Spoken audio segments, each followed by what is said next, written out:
Ehliyetine el koyuyorum. Seni denetleyeceğim. Adresini biliyorum. Eğer 6 hafta içinde veteriner olmak için çalışmıyorsan öleceksin. Doğru eve koy.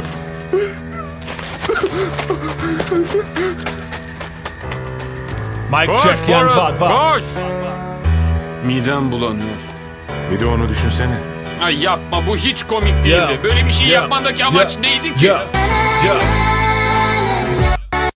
Kod nas svako tuži, niko ljubav da ti pruži. Mozak ničemu ne služi jer se glupan u sve kuži. Čiji je duži, čiji je kraći, oko toga mi se smaramo. Nemamo pošten posao jer smo navikli da varamo. Probleme samo stvaramo, radna mjesta zatvaramo. Cijeli život odmaramo i u glavu se karamo. I često se zamaramo oko nebitnih stvari.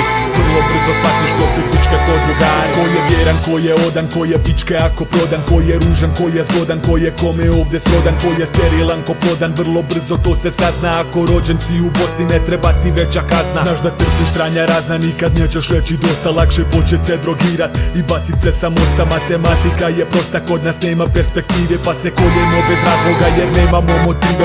I kad svi odustanu, bit ću tu na sceni. Bili ste neko nešto, sada ste svi u sjeni. Do juče sto ko repa znao i srati meni. Sad sam iznad vas, ne vredite nijedan peni. Sobra ostavite majki, di kopaj kanal.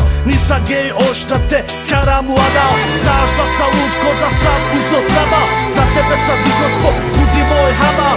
Ribe su vas samo takve, ama zaman. Danas je tvoja, meni se sutra nabija nadik. Ti misliš da si bil, dao si samo ti romantik. To sam što sam sa ulice, sam jebeni ker.